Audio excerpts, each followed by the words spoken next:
জগৎ জোড়ে স্মরণ করে ইব্রাহিমের ঘটনা। এই পরীক্ষা নিলেন দেখো স্বয়ং মাবুদ রব্বানা, এই পরীক্ষা নিলেন দেখো স্বয়ং মাবুদ রব্বানা। জগৎ জোড়ে স্মরণ করে, জগৎ জোড়ে স্মরণ করে ইব্রাহিমের ঘটনা। এই পরীক্ষা নিলেন দেখো স্বয়ং মাবুদ রব্বানা, এই পরীক্ষা নিলেন দেখো স্বয়ং মাবুদ রব্বানা।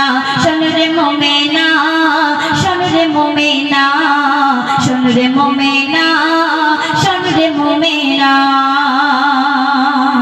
আমার আপনার নবী ইব্রাহিম নবী যখন আল্লাহ পাক ইব্রাহিম নবীকে পরীক্ষা নিচ্ছে, ইব্রাহিম নবীকে আল্লাহ পাক বহু রকম ভাবে পরীক্ষা নিয়েছে। সব নবীদের মধ্যে যদি পরীক্ষা নিয়ে থাকে, আমার আপনার নবী সর্বশ্রেষ্ঠ, সব নবীদের ইমাম, আমার আপনার নবী সর্বশ্রেষ্ঠ নবী। কিন্তু ইব্রাহিম নবীকে আল্লাহ কেমন ভাবে পরীক্ষা নিয়েছিলেন? তার নিজের সন্তানকে দিয়ে কুরবানির যে ঘটনা, এবং যে সাফা মারওয়া মা হাজেরাকে নিয়ে যে সাফা মারওয়া করেছিল, যে সাফা মারওয়া না করলে হজ হয় না, সেই কবি অতি সুন্দর কথাই ছন্দের মাধ্যমে লিখছে। দেখুন, স্বপ্ন চোখে দেখে করলে বলে স্বয়ং রব্বানা, আমার তরে কুরবানি দাও করছি আমি ঘোষণা।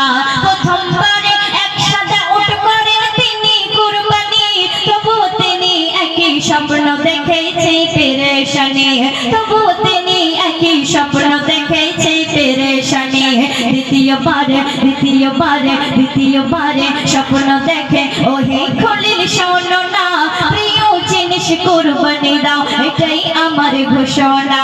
শোন রে মুমিনা, শোন রে মুমিনা, শোন রে মুমিনা, শোন রে মুমিনা। জগৎ জুড়ে স্মরণ করে ইব্রাহিমের ঘটনা। এই পরীক্ষা নিলেন দেখো স্বয়ং মাবুদ রব্বানা, এই পরীক্ষা নিলেন দেখো স্বয়ং মাবুদ রব্বানা। শোন রে মুমিনা, শোন রে মুমিনা, শোন রে মুমিনা, শোন রে মুমিনা। যখন স্বপ্নের মাধ্যমে ইব্রাহিম নবীকে এই ঘটনা দেখালো যে তোমার প্রিয় জিনিসকে কুরবানি দাও, প্রথমবার একটি সাদা উট তিনি কুরবান করলেন, কিন্তু তারপরে তিনি একই স্বপ্ন বারবার যখন দেখছে, তখন আল্লাহ পাক বলছে যে তোমার প্রিয় জিনিসকে কুরবানি দাও। তখন ইসমাইল যখন ইব্রাহিম নবীকে তখন মনে পড়লো প্রিয় সন্তানের কথা। ৮০-৮৫ বছর বয়সে একজন মানুষের যখন সন্তান হয়, তার প্রতি একটা আলাদা মহাব্বত ভালোবাসা থাকে। তখন শেষ কথায় সন্তানের তখন শেষ পর্বে তখন ইব্রাহিম নবীর ইসমাইল নবীর কথা মনে উঠলো, তাই ইসমাইল নবীকে জাবিউল্লাহ বলা হয়। ইসমাইল নবীর কথা মনে উঠলো, সেই সম্পর্কে কবি দ্বিতীয় ছন্দে লিখছে, শোন।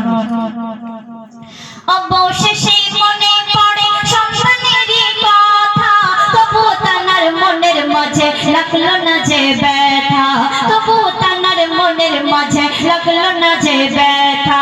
অবশেষে মনে পড়ে সন্তানেরই কথা, তবু তানার মনের মাঝে লাগলো না যে ব্যথা, তবু তানার মনের মাঝে লাগলো না যে ব্যথা।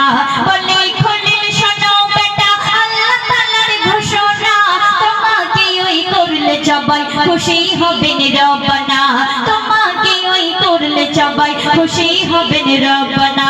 ইসমাইল বলল পিতা কোনো চিন্তা করো না, আল্লাহর আদেশ মাথায় নিলাম, দেরি যে আর করো না।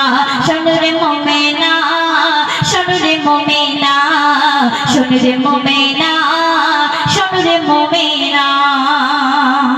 শেষ কথার মাধ্যমে যখন ইসমাইল নবীকে কুরবান করতে গেল, তখন জিবরিল আমিন দিয়ে আল্লাহ পাক কি ঘটনা ঘটালো কবি শেষ কথার মাধ্যমে লিখছি। আর এই কুরবানির ঈদ আমরা যদি সেদিন ইসমাইল নবী যদি কুরবান হয়ে যেত, আমাদের প্রত্যেক বাড়ির ছেলে সন্তানগুলো কুরবান হয়ে যেত, কেমন হতো, কেমন কষ্ট মা বাপ যন্ত্রণা কেমন ভোগ করতো, সেই সম্পর্কে কবি শেষ কথার মাধ্যমে লিখছে। দেখুন, ইসমাইল বলল পিতা চোখে বাঁধো কাপড়, আমায় দেখে মায়ার চোখে হতে পারো কাতর, আমায় দেখে মায়ার চোখে হতে পারো কাতর। চোখে কাপড় বেঁধে যখন করেন খলিল কুরবানি, চোখে কাপড় বেঁধে যখন করেন খলিল কুরবানি, ইসমাইলের বদৌলতে দুম্বা হলো কুরবানি, ইসমাইলের বদৌলতে দুম্বা হলো কুরবানি।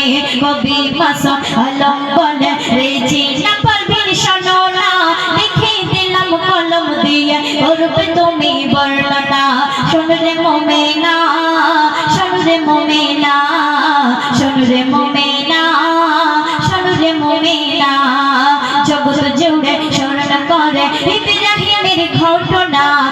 পরীক্ষা নিলেন দেখো স্বয়ং মাবুদ রব্বানা, এই পরীক্ষা নিলেন দেখো স্বয়ং মাবুদ রব্বানা। শোনো রে মুমিনা, শোনো রে মুমিনা, শোনো রে মুমিনা,